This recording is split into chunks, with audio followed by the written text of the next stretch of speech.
സിപിഎമ്മിനെ രൂക്ഷമായി പരിഹസിച്ച പി.കെ. കുഞ്ഞാലിക്കുട്ടി.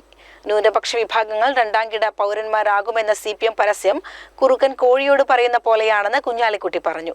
തിരഞ്ഞെടുപ്പ് പൊതുയോഗത്തിലായിരുന്നു പി.കെ. കുഞ്ഞാലിക്കുട്ടിയുടെ പ്രതികരണം. എന്താ പറയുന്നത്? ഇവിടുത്തെ ന്യൂനപക്ഷം ഞങ്ങളില്ലായിരുന്നെങ്കിൽ രണ്ടാം ക്ലാസ് പൗരന്മാരാകുമായിരുന്നു എന്ന് ഈ കണ്ണൂർക്കാരോടാണ് പറയുന്നത്. ഞങ്ങളില്ലെങ്കിൽ നിങ്ങൾ രണ്ടാം ക്ലാസ് പൗരന്മാരാകുമായിരുന്നു എന്ന് കുറുക്കൻ പറയാണ് കൂട്ടിലുള്ള കോഴിയോട്. ഞാനിവിടെ ഇല്ലെങ്കിൽ എന്റെ സ്ഥിതി എന്താവും ആലോചിച്ചിട്ട് എനിക്ക് നിൽക്കാൻ വയ്യാണ്.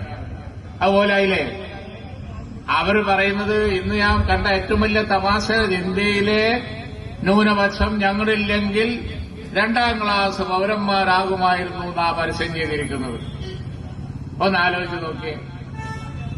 ഞാൻ പറഞ്ഞ പോലെ ഇന്ത്യൻ നാഷണൽ കോൺഗ്രസ് ഇവിടുത്തെ ന്യൂനപക്ഷങ്ങളെ എല്ലാവരെയും, ഒരു ന്യൂനപക്ഷമല്ല എല്ലാവരെയും ചേർത്ത് നിർത്തി കൊണ്ടുപോയി അവർക്ക് പ്രത്യേക സ്കീമുകള്, പദ്ധതികള്, അവരിൽ നിന്ന് ആളുകളെ വലിയ വലിയ സ്ഥാനത്തൊക്കെ കൊടുന്ന് ഇന്ത്യയുടെ മതേതരത്വം കൂട്ടിപ്പിടിച്ച് പോയ എല്ലാവരും ഒരുപോലെ കണ്ട ആ കോൺഗ്രസിനെ പറ്റൂല.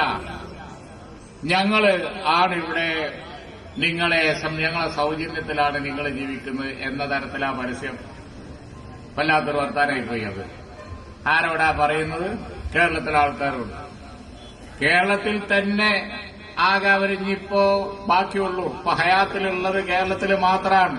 ഈ തെരഞ്ഞെടുപ്പ് കഴിയുന്നതോടുകൂടി അത് UDF തൂത്തുവാരിയ പിന്നെ കേരളത്തിലും ഇല്ലാത്തവരാണ് പറയുന്നത് ഞങ്ങളെ സൗജന്യത്തിലാണ്, ഞങ്ങള് രണ്ടാം ക്ലാസ് പൗരന്മാരായി മാറുമായിരുന്നു ഞങ്ങളില്ലായിരുന്നെങ്കിൽ പറയുമ്പോ കേട്ടാ ചിരിക്കണ വർത്തമാനം പറയരുത് എന്നേ എനിക്ക് അവരോട് പറയാനുള്ളൂ. ഒരു കോമൺ സെൻസ് ഉള്ള കാര്യങ്ങൾ പറയണം എന്നേ പറയാനുള്ളൂ. CCN മലപ്പുറം.